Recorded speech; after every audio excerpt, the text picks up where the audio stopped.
की शुरुआत के साथ ही आकाश में आइसोन धूमकेतु का प्रकाश बढ़ता नजर आएगा। जैसे जैसे ये सूर्य के करीब आएगा, इसे आकाश में आसानी से देखा जा सकेगा। ये अब तक के इतिहास का सबसे चमकीला धूमकेतु भी साबित हो सकता है। लेकिन ये कोई पहला धूमकेतु नहीं है जो सूर्य के करीब से गुजर रहा है। इतिहास में धूमकेतु से जुड़ी बहुत सी घटनाएं दर्ज हैं। ये कैसे बनते हैं, कहां से आते हैं, कई ऐसे सवाल हैं जिनके बारे में हम सभी जानने के इच्छुक हैं।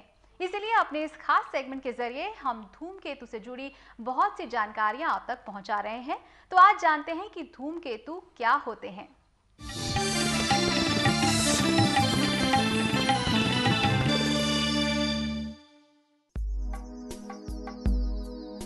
चांद तारों को हम अक्सर आकाश में टिमटिमाता देखते हैं, लेकिन कभी कभी तारों के बीच कुछ अनोखे मेहमान भी आ जाते हैं जो हम सबको अपनी ओर आकर्षित तो करते ही हैं, बल्कि न जाने कितनी सारी जानकारियां छोड़ जाते हैं। लंबी पूंछ वाले तारे। हम सब जब आकाश में तारों के पीछे एक लंबी सी पूंछ वाले तारे को देखते हैं तो उसे ही धूमकेतु या पुच्छल तारा कहा जाता है। ये ऐसे मेहमान होते हैं जो कभी कभी कुछ समय के लिए ही दिखाई देते हैं और फिर वापस चले जाते हैं। आकाश में ऐसी घटनाएं कभी कभी ही देखने को मिलती हैं। पुच्छल तारे सौरमंडल के ऐसे छोटे पिंड हैं जो जमी हुई गैसों, चट्टानों, बर्फ और धूल से बने होते हैं। इनका एक न्यूक्लियस होता है। जैसे जैसे कोई धूमकेतु सूर्य के पास से गुजरता है तो बर्फ और जमी हुई गैसें पिघलने लगती हैं और ये सूर्य के विकिरण तथा सौर हवाओं से पूंछ चमकने लगती है।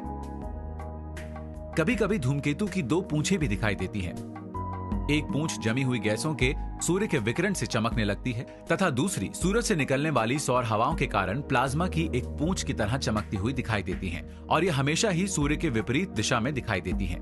The comets have two tails, the dust tail and the iron tail.